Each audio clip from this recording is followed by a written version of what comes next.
Este podcast é muito mais do que uma entrevista. É uma conversa assente na preocupação com o futuro da cidade, das suas instituições, coletividades e pessoas. É um outro olhar da cidade pelos olhos do nosso convidado. É o olhar das gentes do Porto.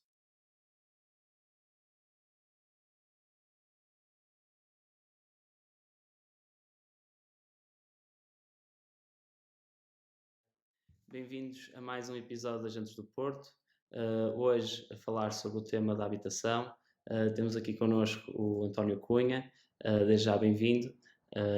Também temos aqui o Inácio Preto, vice-presidente da Comissão Política, e apresentando agora aqui o António Cunha. O António Cunha, além de nosso conhecido, é licenciado em Economia na Faculdade de Economia do Porto, mestre em Marketing na Universidade Católica Portuguesa, também tem doutoramento em Business Administration na European University em Génova, presidente norte da Ordem dos Economistas, professor convidado de Finanças Empresariais e, apesar deste currículo, tem também uma componente cívica forte, sendo atualmente deputado municipal pelo PSD na cidade do Porto e foi coordenador distrital do SEN no tema de Economia.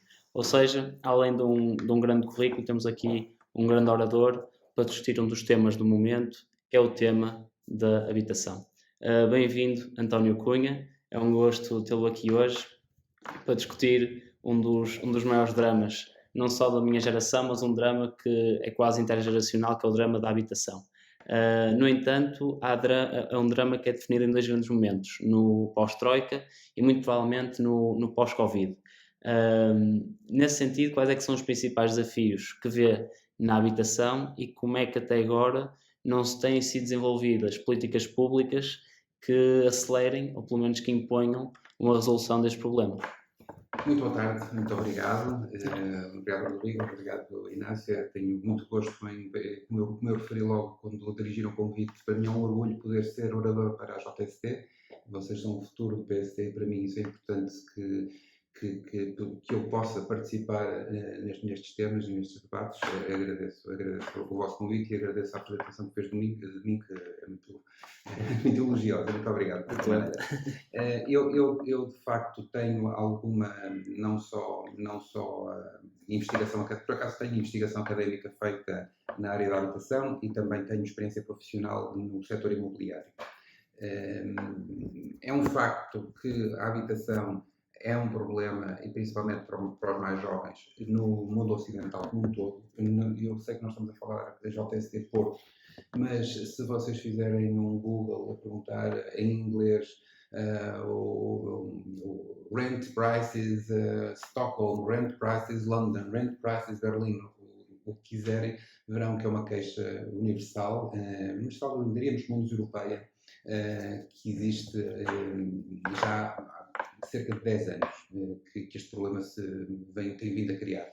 É verdade que existe uma associação desse problema, que é o que nós chamamos de uma correlação entre esse problema e o desenvolvimento do alojamento local, o chamado Airbnb, que eu, nas minhas teses, tenho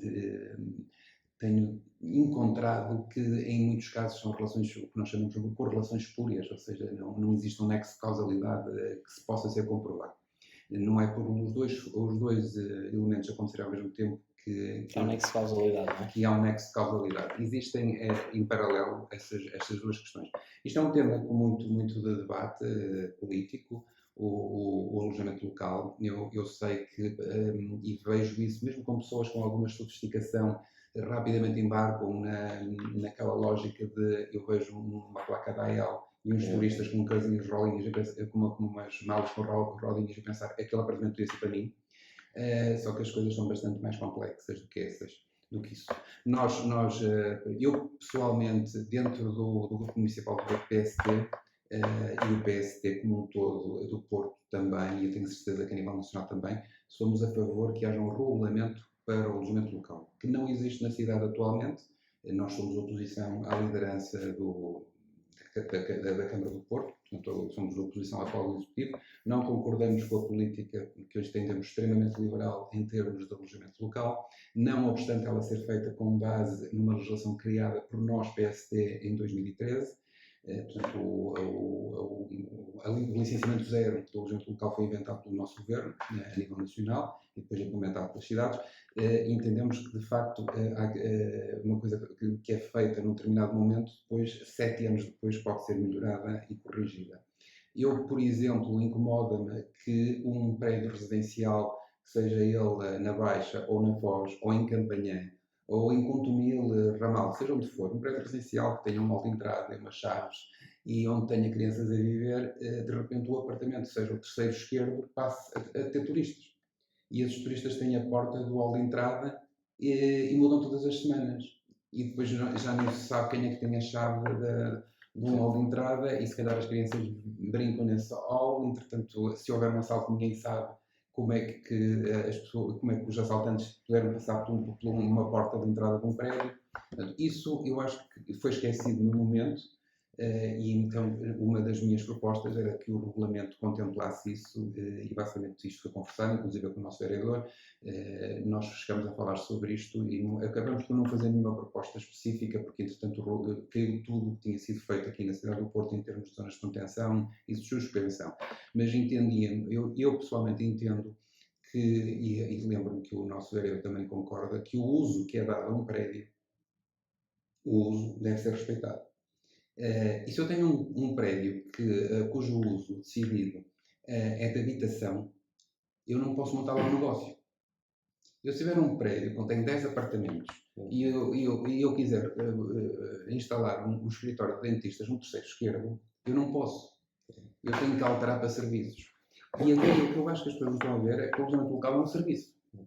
Exatamente. E, portanto, bastaria fazer esta interpretação estrita da lei para se resolver o problema do alojamento local, porque quando eu tivesse licenças de habitação, nunca me haveria alojamento local, seja na Rua das Flores, ou seja na Rua de Santo António Contumil.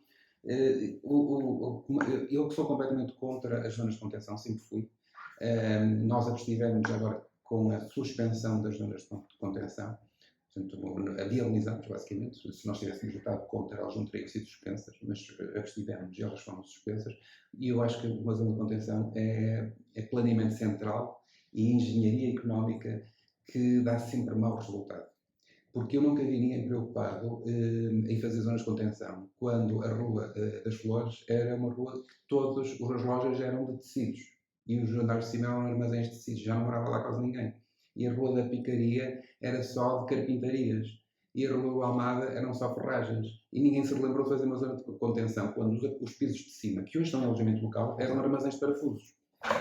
Por isso, é a moda das preocupações, não é? E neste momento é a moda da preocupação com a habitação, tem que ser uma moda. A questão, voltando ao princípio, é que eu se vir alguém com uma malinha com rodinhas a entrar num prédio e estou a pequena, baixa à procura de um sítio para morar, e eu fico furioso porque aquele apartamento podia ser para mim. Só que aquele apartamento, provavelmente, se eu quisesse ir para lá há 5 anos antes de estar remodelar para ele, eu não queria ir.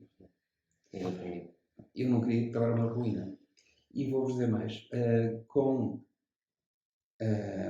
o confinamento que tivemos a partir de fim de março, eu fiz estas contas, fui ver apartamentos para arrendar no Porto, cidade, salvo erro, no início de março, haveria uns 200 ou 300 disponíveis. A 1 de abril eram 2.400. Portanto, entraram 2.000 apartamentos a 1 de abril para arrendamento no mercado. Rendas de 400 a 600 euros. E eu acompanhei isso tudo. Passado 3 meses, o número tinha descido para 1.800. E hoje, mantém-se perto dos 1.800. E eu não saio nesses apartamentos. E vou dizer porquê. Porque quando vocês forem visitar um desses apartamentos da AEL, tem 30 metros, é num terceiro andar, com uma escadaria que uma pessoa de oversize não passa. Sim. E depois de descerem 2 vezes as escadas, dizem: eu não consigo viver aqui. São 4 paredes. Vocês passariam lá uma semana de férias. Não é incrível, mas estar 2 anos ou 3 com 30 metros, muitos deles são, portanto, a dimensão mínima que é o que eles têm são 35 metros, mas o útil são menos de 30. Muitos deles estão por 400 euros, mas nem é isso, é que não se aguenta viver naquilo, porque aquilo basicamente eram quartos de uma casa antiga que foi reconvertida. Muitas destas, estamos a falar de 6 metros de frente, eram moradias que foram reconvertidas em apartamentos em que basicamente O que era antigamente um quarto ou uma sala, hoje é um apartamento. E as pessoas também não querem isso. E por isso, nós temos temos milhares, tivemos milhares de apartamentos para arrendar ainda há 3 meses, hoje ainda temos 1.800, que estão no mercado face a 400 que havia em janeiro, fevereiro, mas as pessoas não querem isso. As pessoas querem um apartamento, até pode ser pequeno, 30, 40 metros, mas querem uma varanda, querem luz, querem um elevador, porque para carregar a mala, etc. Então, se tiverem filhos, esqueçam, os apartamentos abaixo não funcionam, estamos de acordo. E, portanto, as coisas não são assim tão simples. Eu entendo que estes apartamentos que foram reabilitados, que eram ruínas para a AEL, deveriam ter continuado a poder-se fazer, independentemente de estarem em zona de contenção ou não. Eu sou contra a zona de contenção exatamente por isso, porque ao fazer uma zona de contenção estaria-se a impedir a reabilitação de um edificado que não teria nunca viabilidade para fazer. E que foi o alojamento local que muitas vezes reabilitou sim. muita força do investimento da altura. Não é?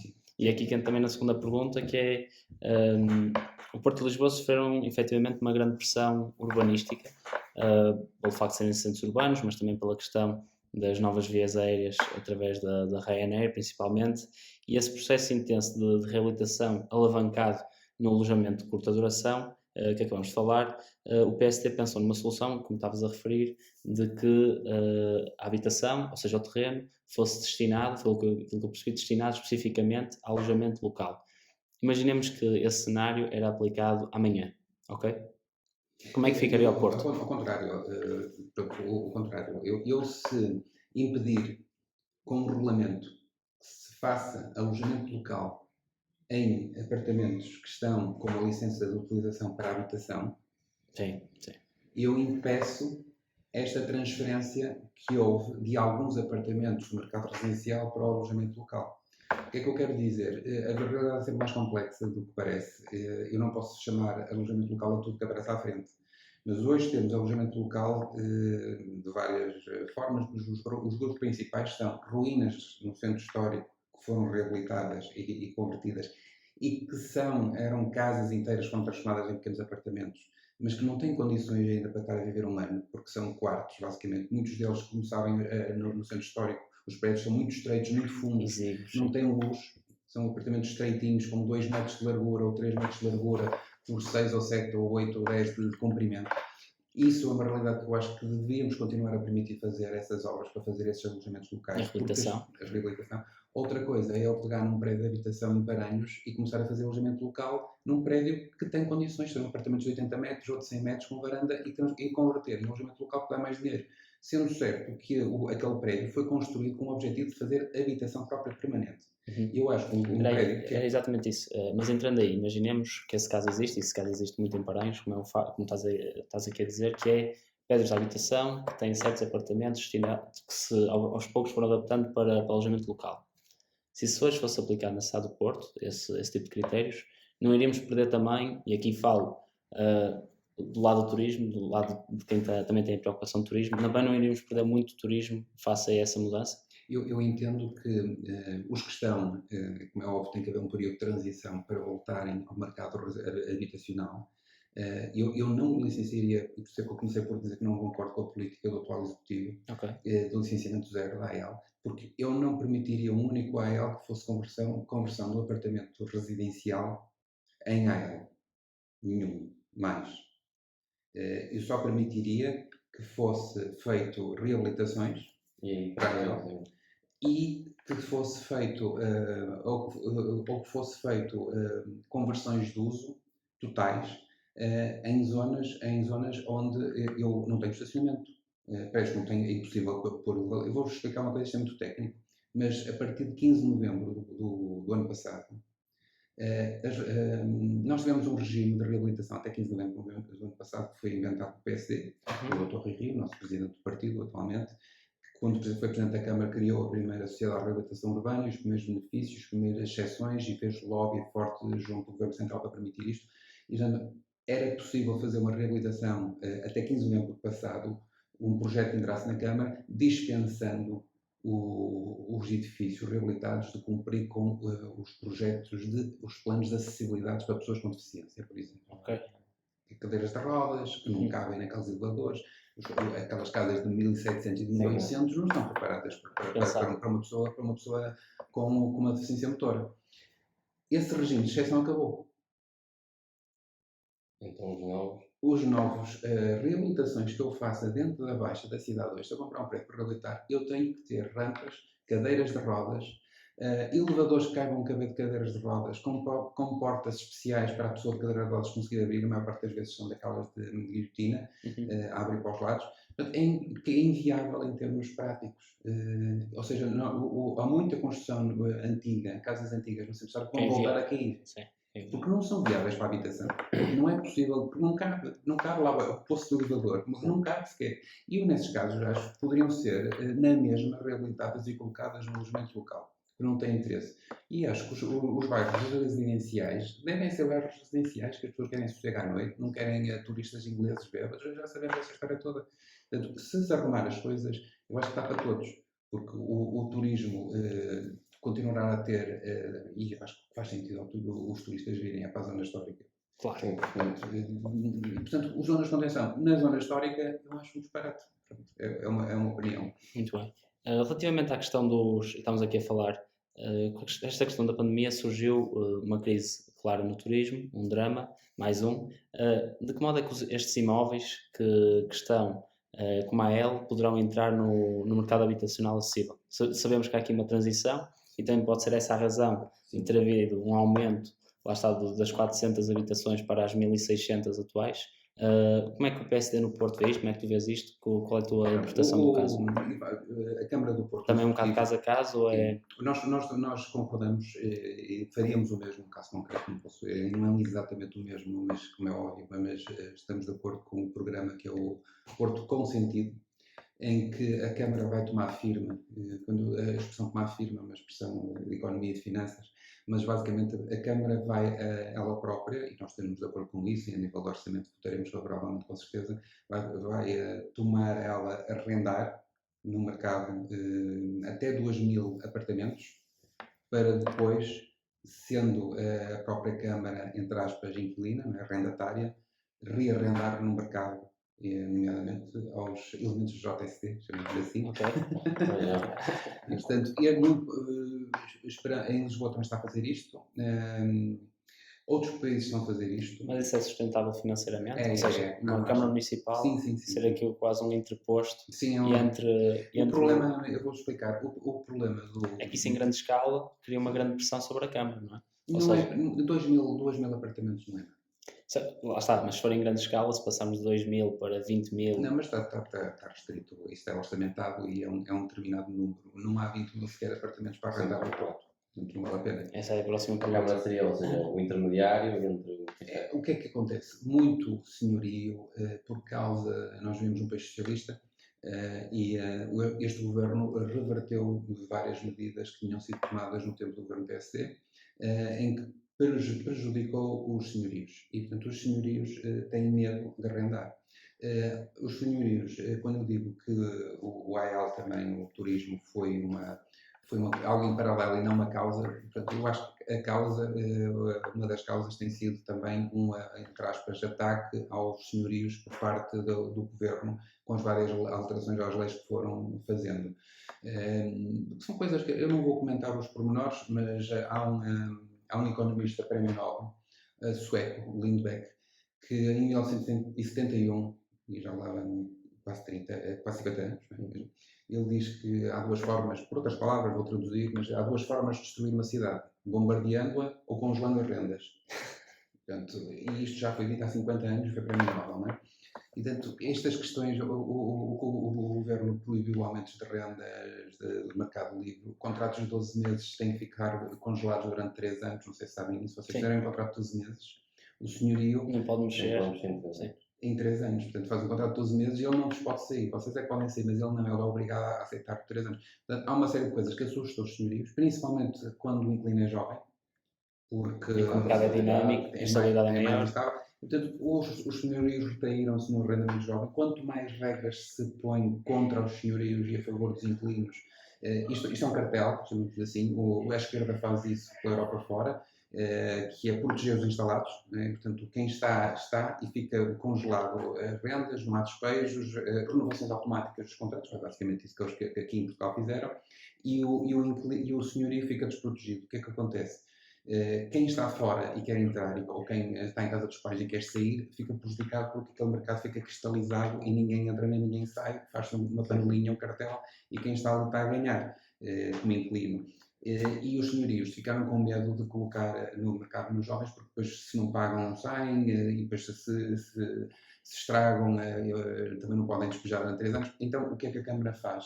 Toma o risco de não pagamento. E basicamente o modelo é como se a Câmara fizesse uma garantia bancária, prestasse uma garantia, uma fiança, como se fosse fiador. Só que não pode legalmente. A Câmara não pode ser vosso fiador. Então a solução foi a Câmara. Então a Câmara é um inquilino e fará o rearrendamento a um determinado preço.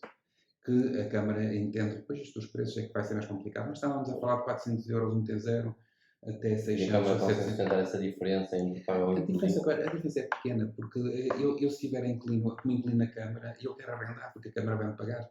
Claro, é dinheiro garantido. Por isso é que eu digo que o dinheiro, o prejuízo que isto custa à Câmara não é significativo. E para inquilino é uma garantia. Sim.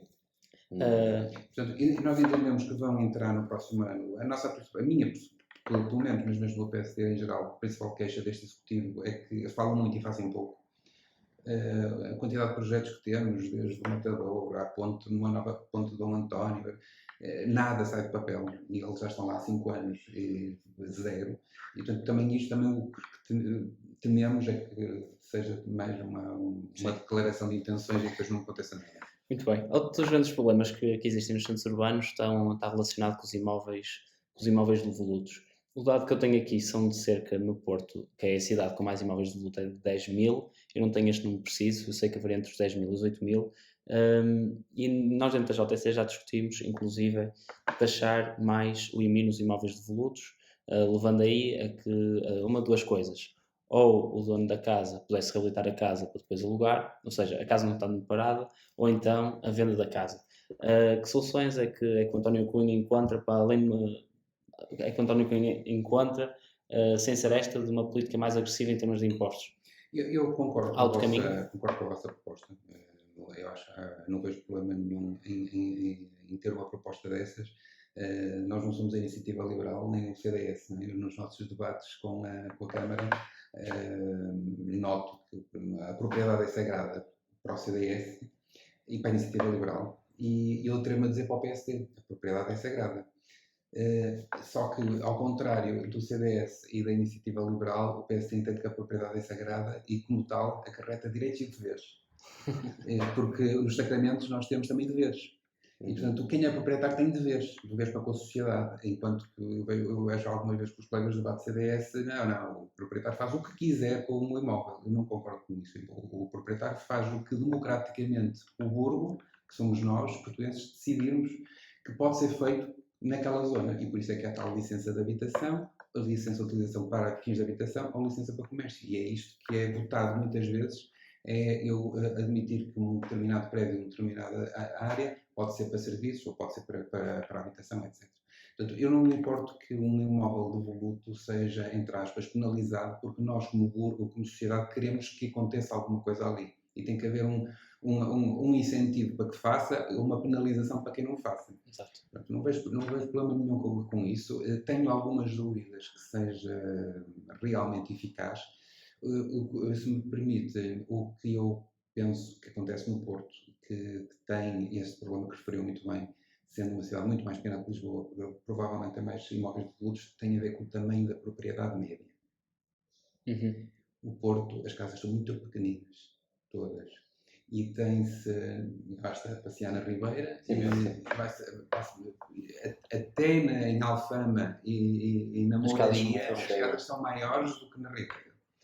E tanto eu conheço isso por experiência profissional, e os projetos que eu acompanhei, só reunindo 3 ou 4 proprietários, em que os 3 ou 4 vendam, é que eu consigo fazer um T2. Porque são frentes tão pequenas e assim, se eu fizer uma obra nesta frente, como não há, a cidade é antiga e são obras feitas na Idade Média ou posterior, que são paredes em granito. Tendo de respeitar também o património que Mas existe. se eu tirar a madeira, o tabique, se esvaziar o imóvel para fazer obras, os prédios caem todos como um baralho de cartas, porque as paredes estão a sustentar as casas vizinhas. E, portanto, é preciso comprar uma fiada inteira de casas, tipo 5 ou 6, para escurar as pontas e poder demolir o interior e refazer. Muitas vezes eu não estou a demolir no sentido pejorativo do tempo, mas é desmontar para voltar a montar com materiais atuais. Pronto, exatamente. E esse é o principal problema de fazer reabilitação urbana no Porto. Se virem na Rua das Flores, que é o exemplo paradigmático, aqueles hotéis, etc., fizeram isso. Tipo, mais de um prédio. Nas Cardosas também há vários projetos lá. Eles compraram aos lotes. E isso tem a ver com uma coisa que nós, PSD, temos projeto a nível nacional, isto para responder à vossa questão, que é muito importante, que é a lei das heranças. Estes emparcelamentos de 3 paredes não acontecem porque há prédios com 10 herdeiros. Há alguns imigrados em França. E o entendimento entre os portugueses é complicado.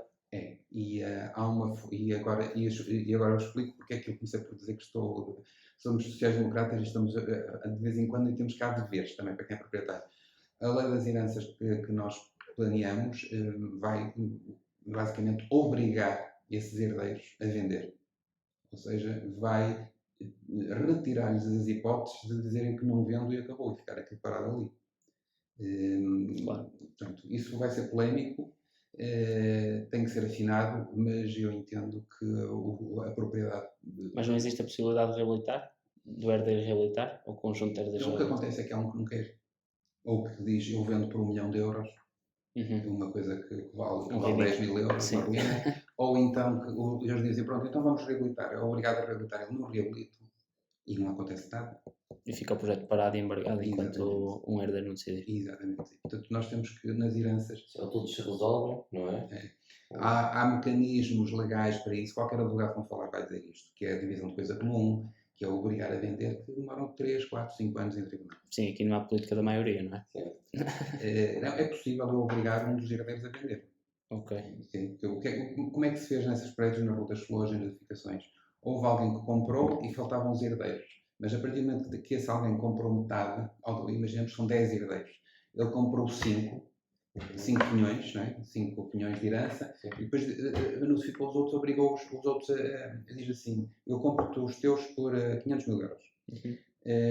Mas se não aceitares, és obrigado a comprar na mim por €500 mil a minha parte. Pois, que é mais vale após mas isto é a lei que tem, digo. É assim que funciona. Só que isto demora 5 anos a fazer. E houve projetos nas Flores e ali nas Cardosas que demoraram esse tempo todo. Portanto, se houver uma alteração em que, ou por questões de utilidade pública, seja o que for, para fazer habitação, seja o que for, os herdeiros não se possam opor a uma venda, havendo uma oferta à melhor, ou cobrem eles próprios, então são obrigados a vender a terceiros, rapidamente. E eu penso que vamos resolver uma grande parte dos devolutos. Muito bem. Do que já falamos aqui, António, tu és deputado municipal e sabes isto muito melhor que qualquer um de nós. Que meios é que neste momento a Câmara Municipal pode dispor ou dispõe para comatar os problemas que existem na habitação? A Câmara Municipal do Porto, graças à governação de 12 anos do PSD, não lhe falta dinheiro. Nós temos sido muito críticos da gestão do Executivo atual porque eles têm criado despesas fixas com contratações, recrutamento, mas às vezes parece um Partido Socialista a criar empregos. Mas, de qualquer maneira, os saldos, os excedentes que a Câmara tinha no ano passado, estamos a falar de €80 milhões. Pensa ridículo para uma Câmara como a do Porto. Não há problema nenhum, não há falta de dinheiro, não é? No Porto não há falta de dinheiro. Acho que o que nós nos queixamos, e foi um dos motivos que eu próprio candidatei a deputado municipal, é que o nível de serviços públicos, de limpeza, de recolha de resíduos, de lixo, de grafites, que a Câmara presta, não é compatível com o tipo de receitas que tem. E a verdade é que, como lhes sobra dinheiro, quer dizer que também não estão a limpar a cidade como deve ser feito. Mas isto são opiniões. Portanto, estes projetos que estamos a falar da criação de um mercado de habitação, de arrendamento para jovens, em que a Câmara toma posições com senhoria, não há problema nenhum para isso, em termos orçamentais, não vai haver problema nenhum.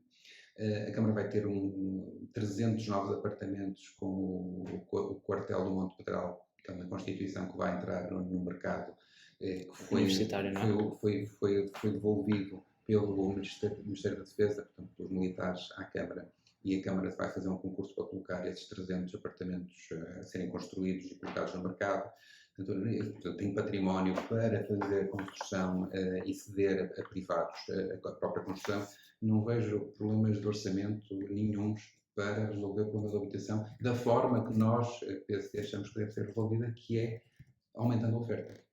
Porque a esquerda vê a vida como um jogo de soma nula, que é, se alguém ganha, eu perco. Okay? E nós vemos a vida como um jogo de soma positiva. Senão o homem tinha ido à Lua e não estava nas cavernas, não é? E, portanto, a solução para a habitação não é expulsar os turistas ou expulsar os ricos, ou seja, é fazer mais habitação, porque o Porto ainda tem muitos terrenos, ao contrário do que as pessoas pensam, ainda tem terrenos livres. Ainda tem muitos terrenos livres. Na zona de Ramalda, acho que é Campanhã, Contomil tem um projeto enorme de construção de habitação. O Porto tem capacidade de albergar ainda mais, eu diria mais umas 50 mil pessoas, habitantes, do que o que tem. Acho que tem não é que está a falhar nesse processo? Ou seja, o processo devia ser muito mais célere? Com certeza, por isso é que somos oposição. Porque entendemos que se fôssemos nós a gerir o Executivo, já tinha sido feito muita coisa que este governo de Camarás, chama-se assim, diz que faz, mas depois não faz. Realmente o problema não é financeiro, então o problema realmente é a atuação. Não é? Claro. Muito bem. Pelo que eu tenho acompanhado, principalmente nas redes sociais e noutros fóruns, o António Cunha é manifestamente contra políticas de habitação tomadas em cidades como a de Barcelona ou de Berlim, salvo erro. Tem alguma cidade como exemplo em termos de política de habitação? Olha, e se quiser já agora justificar as duas outras cidades Barcelona, para os nossos ouvintes. Barcelona é gerida pela Ada Colau, que é, portanto, já há 6 anos, que é Al-Qaeda, não é? Chama-se assim, a Presidente da Câmara, eleita pelo equivalente ao Bloco de Esquerda em Portugal, não é? Portanto, há lá um partido lá da Catalunha que é associado ao Podemos, mas daqueles de extrema esquerda. O que ela fez foi congelar rendas, proibir AELs e mais recentemente fez isto foi este ano, há uma espécie de limitações que ela quer impedir, até porque acabaram por o governo da Catalunha obrigá-la a aceitar que haja alojamento local, desde que seja na casa do próprio, durante 30 dias, e ela diz que nem isso, não admite. Ela fez isto há 5 anos.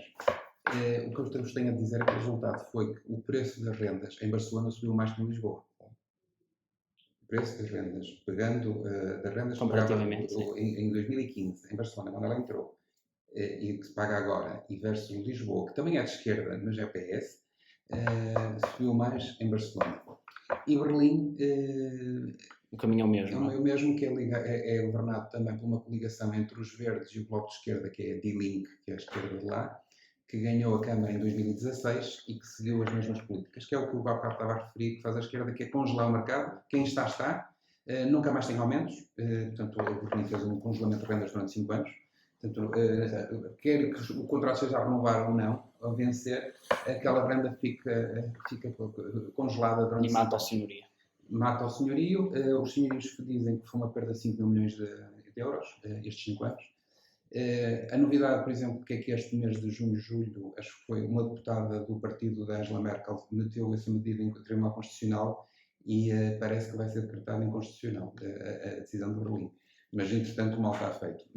E o que é que acontece? Bloquearam completamente a nova oferta. Porque como eu venho no jogo, um jogo de soma nula, ou seja, eles entendem, vamos congelar isto e os nossos que estão aqui, os nossos eleitores ganham. O que não vem é que os eleitores também têm filhos e os filhos querem sair de casa e depois não podem ir para aquela casa, porque não há construção nova nenhuma. Isto foi o que aconteceu, e por isso é que eu me manifesto tanto contra o que se passa em Barcelona e Berlim, porque acho que são erros, e que o que aconteceu em Berlim é que as rendas duplicaram. Sendo que duplicadas, as rendas de Berlim hoje estão ao nível estão mais baixas que em Lisboa e ao nível do Porto. Ah, é? Porque Berlim era uma cidade pobre, ao contrário do que nós pensamos, era Berlim-Leste. A Alemanha de Leste era mais pobre que Mais Portugal. pobre, sim. Não é? Exato. É evidente que hoje já A não é queda do assim. muro, nada a queda do muro daquele- fez aquilo isso. Sim. É evidente que não, mas demoraram 30 anos a atingir um nível médio de alemão, e de Berlim é uma cidade grande, onde se podia construir muito, tinha muito espaço, e portanto não havia grandes problemas. Mas agora estão a ter problemas por causa do que estão a fazer. Se quiser comparativamente, é muito simples. Em Espanha temos Madrid, que não acontece, nem, não passa nas notícias, nem há ninguém a fazer manifestações por aumento de rendas, nem por falta de casas. É só pensar nisso, vai às notícias e vai ver que em Barcelona é notícia e Madrid não. Madrid é governada pelo Partido Popular, e portanto o que eles fazem é a cidade vai crescendo, o M30, M40 vão aumentando a oferta, vão para Getafe, que são novas periferias.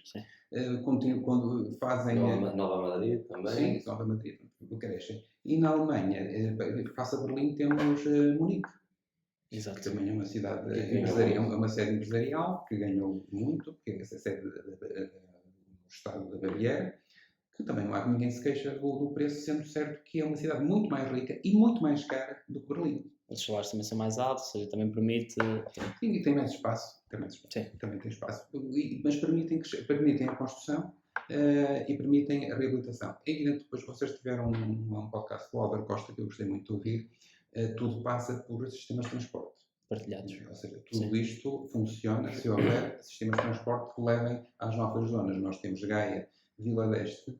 Se acompanho as redes sociais, como tu disseste, eu fiz um comentário sobre Vila d'Este para explicar que as subidas de preços não têm só, ou não têm mesmo, se calhar, a ver com a AEL, porque Vila d'Este os preços duplicaram. Só com a questão do metro. Só com a questão do metro.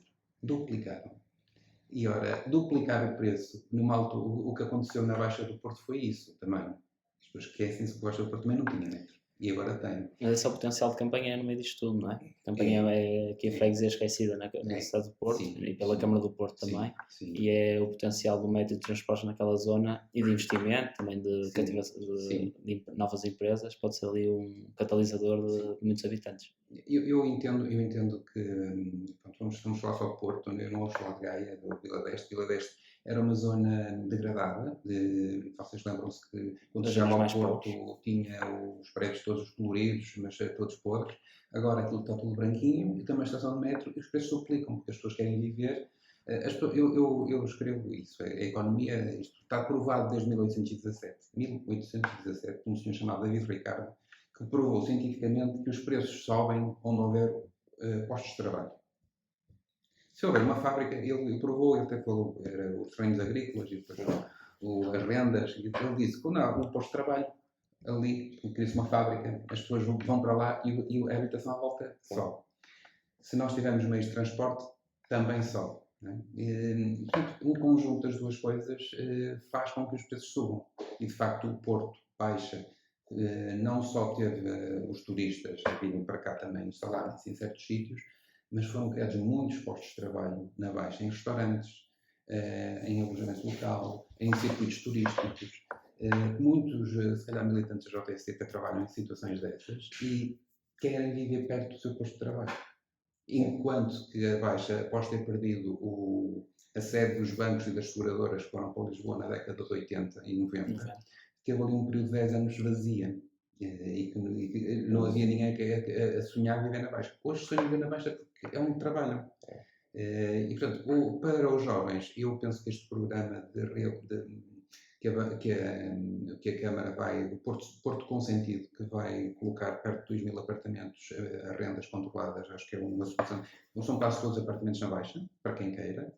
E as zonas de crescimento, como referiam muito bem o Inácio e o Rodrigo, foi a Campanhã e Ramalde, ainda tem muito para ser oferta. Eu posso-vos dizer, em primeira mão, que a Avenida das Congostas, que é o que liga Francos a Ramalde, portanto, que passa por cima da VCI, que tem aqueles campos verdes todos, estão ali previstos 700 novos apartamentos. Do lado direito.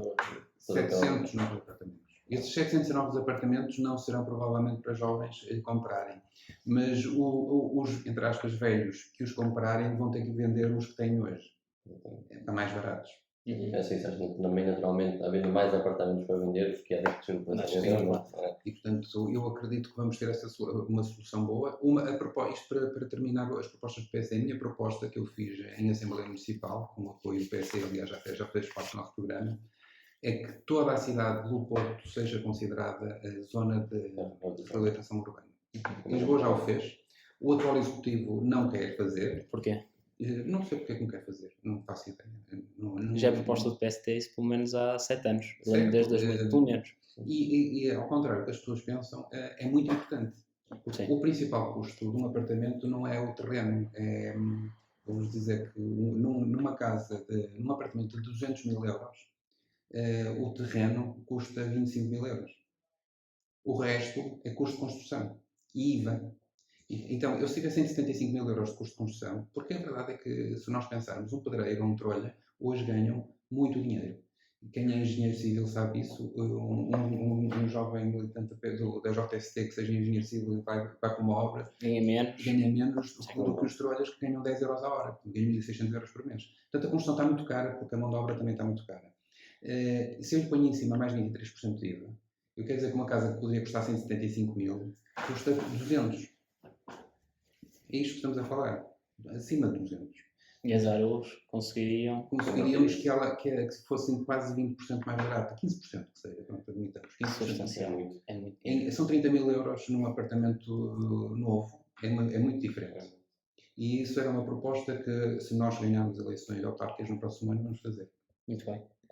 Só aqui uma pergunta que foge um bocado do nosso alinhamento, mas que não consigo deixar de fazer, que é relativamente a essa questão. Estávamos a falar dos empregos e do David Ricardo, foi o economista que lançou a teoria relacionada entre o emprego e também o aumento da procura pela habitação no local onde rodeia. O Porto baseia-se muito no turismo, hoje em dia, em termos de emprego, e falhou muito, ou pelo menos eu acho que falha, muito no emprego mais qualificado. Apesar de tudo, trouxe a Blip, trouxe a Natixis, trouxe a Critical Software e a TechWorks e mais algumas. No entanto, falhou, tanto é que perdeu bastantes empresas e sedes das empresas para Lisboa. Não deveria o Porto, enquanto conselho, mas isto aqui também penso mais numa ótica distrital, mas também numa ótica nacional, e metropolitana, não devíamos criar, enquanto distrito, alocarmos mais empresas a conselhos periféricos, do modo a não concentrarmos tudo na cidade do Porto e termos as empresas mais espalhadas, ou deve-se concentrar tudo na mesma zona, criando quase aqui uma avenida como temos em Madrid, que é aquela avenida de negócios, mas não sei, não preciso. Qual é que é o caminho a seguir? Afunilar tudo no mesmo sítio, ou espalhar e criar aqui vários centros urbanos? O estar tudo no mesmo sítio não é um planeamento, são as próprias empresas que o querem, não é? Assim, imagino que vocês são cabeleireiros e migram para Lisboa porque casaram com uma pessoa de Lisboa e vão para Lisboa. E vocês pensam, eu sou cabeleireiro e vou abrir um salão de cabeleireiros. Onde é que vocês vão abrir um salão de cabeleireiros? Claro. Vão ver onde é que estão os outros cabeleireiros e vão para essa zona. Não ficam na porta ao lado, mas no mesmo quarteirão, noutro quarteirão, e pensam isto vai servir a zona sul, vou buscar a zona norte. É natural que os profissionais sigam uns aos outros. Por natureza acontece. Daí voltamos ao princípio da nossa conversa, que a Rua da Almada era de ferragens. Era de ferragens porque dava jeito, porque depois os custos de logística, o entregador dos pregos passava ali, ficava mais barato se eles abrissem a loja ali do que se obrigassem a pagar uma deslocação para lá para todos. Isso é normal acontecer. Ao contrário, o que nós temos, e o PDM do Porto está em revisão, e eu tenho opiniões com o vereador e com o Presidente da Câmara sobre isto, e a nova tendência do urbanismo é que, e esta é que é forçada, é obrigar a separar, é obrigar a dispersar, para não haver aglomerações de determinadas atividades numa só rua ou num só bairro. E a criar polos e a voltar ao princípio das freguesias. E assim, cada freguesia tem tudo. Ter empregos, ter restaurantes, ter vida própria, ter um parque, ter as suas festas e ter o seu dentista e o seu advogado. E cada uma das 7 freguesias ser polivalente. Exatamente. Isso já é planeamento forçado, já estamos a falar do urbanismo, porque depois isto volta também ao início, que é o uso que se dá. Quando o PDM, o Plano do Diretor Municipal, é feito, normalmente, e agora o que estão a fazer é criar zonas de serviços em cada freguesia que não possam ser transformadas em habitação e vice-versa, que é para forçar a que ali hajam equipamentos que permitam a instalação de restaurantes, por exemplo, ou de escritórios. Ou seja, todo o planeamento urbano está a ficar condicionado logo à partida, não é? Mas isso é assim a vida. O planeamento urbano, os PDMs Condições a priori. são uma invenção relativamente recente, não existiam há 100 anos, mas foi a melhor coisa que aconteceu. Senão é sempre é muito caótico. O que estamos a falar agora em termos de atração de investimento é outra coisa diferente. A atração de investimento das empresas que referiste, Rodrigo, são boas, etc. Eu não consigo dizer que nós conseguimos atrair mais e melhor, porque eu não sei sequer se temos os recursos humanos e a competitividade salarial que têm outros locais. Não sei responder a isso. Há um problema que nós vamos ter nos próximos 2 ou 3 anos, que é uma reconversão do Vale do Ave.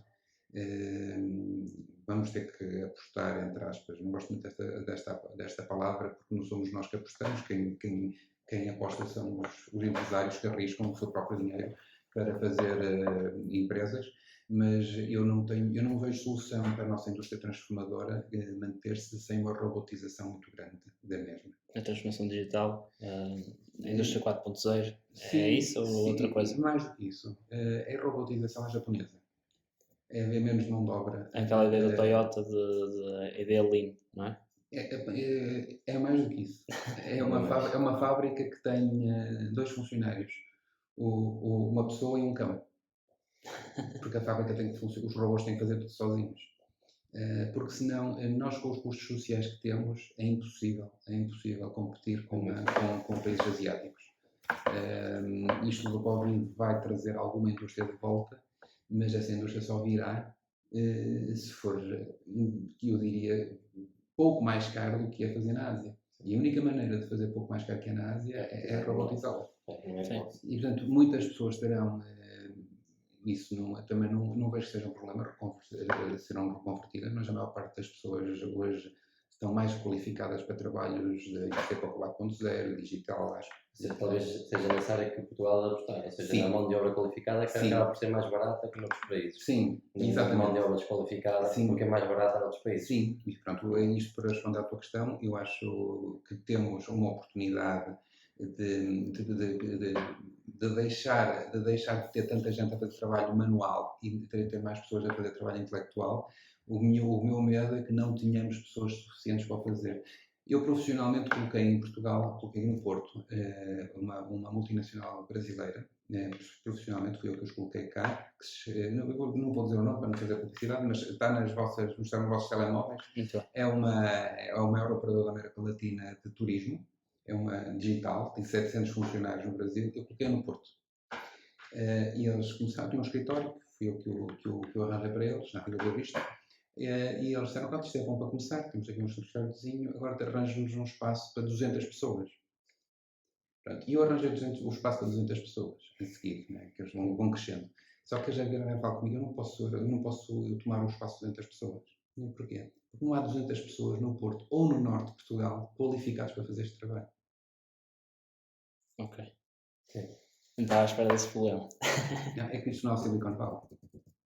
Sim, mas eu por acaso, mas aqui já estamos a dispersar muita conversa sobre a habitação, que é eu sou da área da engenharia, sim, sou da área da engenharia e comparativamente com um engenheiro que seja formado e que seja depois trabalhador, por exemplo, na Alemanha, vemos que compensa mais uma empresa apostar em Portugal com os respectivos incentivos fiscais que devem existir e que muitas vezes não existem, do que apostar na Alemanha, porque em termos de formação não é igual, mas não fica muito atrás, mas ainda assim compensa se calhar mais apostar em Portugal, porque fica mais barato se tirarmos a questão dos impostos e a carga fiscal que temos em cima do ordenado de cada trabalhador, não é? Sim. E aí, sim. Eu por acaso tenho uma visão diferente, não tenho noção total do mercado, como é óbvio, e acho que é preciso haver mais gente a trabalhar nestas áreas da reindustrialização, da tecnologia, da digitalização, da informática, do IT, mas não tinha noção disso. Sim, penso que isso se vê também quando nós vemos que alguém formado na área da informática, por exemplo, mal acaba o curso, tem logo emprego. Não é? Isso nota-se logo que há uma grande necessidade. Reparem, no Silicon Valley existe há 70 anos. Okay? Há 70 anos já se faziam lá computadores e programas, etc. Há uma questão histórica que nós não podemos, nem estou a tentar fazer nenhuma comparação real, não é? Um exemplo. Mas atenção, que o Silicon Valley tem escolas de código. Qualquer pessoa com o 12º que imigra para a Califórnia, para o norte da Califórnia, para São Francisco, vai e inscreve-se numa escola e em 6 meses aprende a programar e arranja emprego diretamente no Silicon Valley. Em Lisboa, penso que a Nova fez agora um curso para uma parceria que é o que se chama de 42. Sim, que é os próprios alunos que aprendem com os outros, não é assim. E isso no Porto temos que fazer. Nós temos que espalhar o código, não podemos estar dependentes de engenheiros informáticos. Porque um engenheiro informático tem que ser um arquiteto de sistema, não escreve linhas de códigos, não está para ali a escrever 10 então, não faz sentido. Mas é o que nós temos. É um pensador. Porque esta empresa brasileira chegou cá, tem 700 programadores que escrevem uns e zeros. E ela diz, mas aqui só tem engenheiros informáticos, eu não preciso de engenheiro informático. O engenheiro informático ganha muito mais. Eu precisava de alguém que pudesse no segundo que fizesse um curso de código. E eu, mas não há cursos de código aqui. Cursos de código que se calhar ali na esquininha, ali na esquina, uma escola que faz um curso de código. Mas eu estou a dizer isto. Não alimenta como a Nova está a fazer, nós não precisamos disso. Isso também é uma questão também a nível profissional. Os profissionais de secundário, por exemplo, serem mais focados nessa área. Nós ficamos às vezes, pelo menos pelo pouco que eu sei, quando nós olhamos para os cursos profissionais, vemos que ainda se aposta em outras áreas que já não são tão interessantes, mas na área de informática que podia-se aproveitar mais, não é? E eu digo, isto explica muito o que tu disseste, que é o trabalhador português depois é melhor do que o estrangeiro. Sim. Porque é mais qualificado. Exato. Na maior parte dos países não é preciso um engenheiro informático para escrever código. Na maior parte dos países, um mecânico, não é preciso um engenheiro mecânico de 5 anos para trabalhar numa fábrica a fazer supervisão. Não precisa. Ele com um curso técnico servia. Mas o que acontece é que nós, muitas vezes, vamos trabalhar para posições só para as quais estamos sobrequalificados. Isso acontece a maioria das vezes, eu acho. Sim. Portanto, acho que a solução vai passar por termos uma escola de código, seja de quem for, uma universidade de Porto. Mas penso que isso é um bom problema. Ou seja, quer dizer, não também um pequeno, médio e maior prazo, acaba por ser um bom problema que é obrigar-nos as pessoas a serem mais qualificadas, não é? E ou seja, trabalhamos para haver mais pessoas qualificadas, não é? Não temos o problema de ter muita gente qualificada e não ter emprego para elas. Claro que sim. Muito bem. Claro que sim, mas pronto, eu acredito que é possível, vamos até qualificar mais pessoas. Sim. Muito bem, entra aqui na nossa última pergunta antes do nosso jogo, mas antes desta última pergunta, apresentar aqui um conjunto de dados para quem nos está a ouvir, que é, segundo a Fundação, e pelo estudo realizado pela Fundação Carlos Gulbenkian, 64% dos jovens portugueses entre os 18 e os 34 anos ainda vivem, se bem que aqui podemos tirar o ainda, vivem em casa dos pais. E segundo os relatórios do Banco de Portugal, entre 2010 e 2017, as famílias jovens tiveram uma quebra líquida da sua riqueza superior a 50%. O Porto é uma cidade que tem uma malha cada vez mais envelhecida, sendo que registrou uma perda de cerca de 20 mil habitantes, corrijam-me se estiver enganado, mas acho que é mais ou menos isso, nos últimos 10 anos. E aqui, esta perda de 20 mil habitantes, juntamente com um aumento do turismo, leva a uma possível perda de identidade da cidade, sendo que pela ala mais esquerda do nosso país somos chamados da Disneylândia. Com isto, lança a pergunta que é: a impossibilidade da aquisição de um imóvel por parte de um jovem que tem um salário médio e não permite viver na cidade do Porto, que conselhos é que dá hoje a mim e ao Inácio e a todos os que nos estão aqui a ouvir na procura de uma primeira habitação? Eu não posso dar grandes conselhos porque não tenho soluções, não é? Mas isto para explicar o que é também, eu não concordo com a classificação da Disneyficação, não concordo que isso aconteça. Eu percebo o que a esquerda está a fazer e a alegar e a lutar contra a gentrificação, que é um nome também inventado por eles, porque basicamente eles perderam eleitores no centro da cidade, é um facto. Eles perdem eleitores sempre que saem pessoas que pagavam 5 euros de renda por mês. Claro. Portanto, perdem, né? E já sabemos que eles perdem eleitores, mas esses eleitores também não eram nossos eleitores. e eu acho que era uma minoria.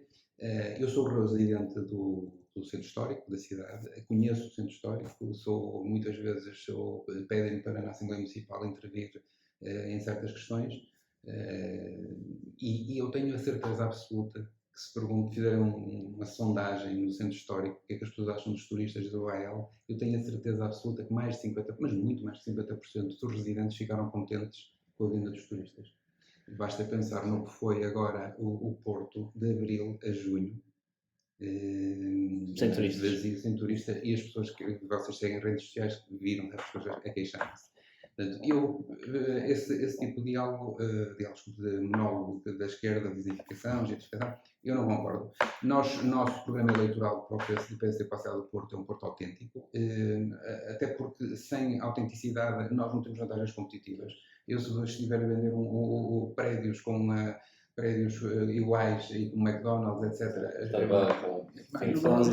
Não tem valor a cidade. E não me importa que haja Starbucks e McDonald's, não me importa nada. Exatamente, tem que estar combinado. E não tenho dúvida que continua a estar combinado, basta conhecer o centro da cidade e perceber que continua combinada. Há questões estéticas, às vezes nas reabilitações que questionamos, é verdade, há prédios que se calhar mais valia deixar estar como estava do que estar a estragar. Mas isso nos anos 70 também os prédios da Baixa do Porto levavam janelas de alumínio e portas de alumínio e nunca ninguém se queixou. Nem se pensou nesse assunto. E eu acho que está muito melhor do que estava com as janelas e com as portas de alumínio, agora são de madeira, portanto, e o Porto autêntico está aí, e vocês forem a Miragaia, como eu continuei a ir durante o confinamento, as pessoas estão lá. Continuam lá a estender roupa e a ver cerveja à varanda. Isso continua a existir, tanto é que eu, como morador, vivi isso e continuo a viver. Conheço muita gente que mora aqui. Nós somos mais de 20 mil a viver no centro histórico. Portanto, temos que manter o Porto autêntico, temos que ter soluções para os jovens. Eu, no primeiro PDM que houve do tempo do Dr. Rui Rio, primeira revisão em 2006, uma das propostas que eu fiz é o que agora está a acontecer, que é a junta de freguesia, que a freguesia do centro devia ser completa, devia haver parques infantis, devia haver escolas, devia haver umas zonas não só de lazer, mas também de trabalho, que há. Nós temos aqui, interrompendo aqui muito rapidamente, já que vamos com quase uma hora, a JTC tem aqui uma ideia, que é, e pode comentar já, que é um quarteirão, um jardim, e se calhar um quarteirão ou mais, e temos aqui uma área de coworking associada. Ou seja, nós com esta questão da pandemia vimos que faltam aqui espaços de lazer, mas também espaços para trabalhar. Muitas vezes trabalhar em casa era complicado, pelo ambiente social e pressão em que vivíamos, e ter aqui coworking até poderia ser interessante. E essa é uma ideia que está aqui a borbulhar. Muito bem. Era mais ou menos essa a ideia que eu sugeri na altura no PDM, que era o modelo dos quarteirões ser aprovado para espaços comuns. Chegou a ser equacionada a abertura obrigatória de acessos, por exemplo, um quarteirão quadrado, ter uma entrada por um lado e outro pelo outro, e o miolo ser um jardim para o usufruto. Eu penso que haverão soluções para viver na Baixa para os jovens, não tenho grandes dúvidas, prazos, quer dizer, se não for este executivo a fazê-lo, nós como PSD faremos de certeza, mas também passa muito por ir morar para Ramalde, ou para Paranhos, ou para Aluar, portanto eu acho que o Porto não é só Baixa. Sim. Muito bem. Posto isto, entramos aqui no nosso jogo final, que é o Vitites à moda do Porto, em que certamente irá colocar o nosso convidado mais desconfortável. É aqui um conjunto de 5 perguntas e, posto isto, iremos terminar o nosso Centros do Porto. António, a primeira pergunta é: concorda com mais habitação social na cidade do Porto? Não. Faz sentido ter vistos gold em áreas urbanas? Se sim ou se não, porquê? Não. Concorda com a criação, já foi respondido, concorda com a criação de áreas de contenção de efeitos de turismo? Não. Se tivesse a possibilidade de dar à JSD 3 medidas gratuitas que pudessem mudar o paradigma da habitação na cidade do Porto, quais é que darias? Subsídio a alojamento de 250 € por jovem até aos 30 anos, para arrendar. Muito bem. Tendo em conta... Só disse uma. Ok. Há uma polémica que é o crédito unificado, que foi terminado também por um governo do PSD, mas eu penso que enquanto existiu, funcionou. É verdade que foi terminado por Manuela Ferreira Leite, mas estávamos numa altura também de muito crescimento de preços do imobiliário e de crescimento económico, e já não se justificava, mas eu penso que poderia voltar, isso é a segunda medida. Ou seja, um subsídio de renda de 250 euros por mês para jovens, não vejo problema nenhum com isso, porque existe em França, por exemplo. Eu, quando estou em França, fui beneficiário exatamente desse subsídio e desse montante. Não, eu acredito que não distorce o mercado, porque a verdade, infelizmente, há muito poucos jovens. Nasce cada vez menos gente. Os salários são baixos. Portanto, com 250 euros dá uma vantagem competitiva a quem está a começar na vida face a quem tem 40 e já tem capacidade de pagar, e cria uma certa igualdade. É como um handicap no golfe, não é? Porque a pessoa que joga pior ou que tem menos experiência leva um bónus extra para poder competir. Portanto, isso sou a favor. O crédito bonificado é a mesma sensação, a mesma solução, em vez de ser renda para a compra. Depois, o que é o nosso programa aqui no PST era o património da Câmara ser com concessões a empresas privadas, ser afeto à criação de novos apartamentos para jovens até aos 30 anos. Muito bem, temos 3 medidas para o nosso programa. Última pergunta. Tendo em conta todos os constrangimentos que existem, se pudesse escolher uma cidade para habitar, qual é que seria e porquê? Seria o Porto, porque é a minha cidade e eu já vivi, já estive, estudei em França, trabalhei na Suíça, estudei nos Estados Unidos, trabalhei em Lisboa e quando pude, voltei para o Porto. Muito bem. E para criar família. Obrigado, António Cunha, por esta entrevista. Certamente vamos levar daqui muitos dados, muitas informações e muito conhecimento. Foi um gosto. Estamos aqui nas Agentes do Porto. Agradecer também ao Inácio pela ajuda e pela colaboração neste podcast. E foi um gosto e encontramos no próximo episódio.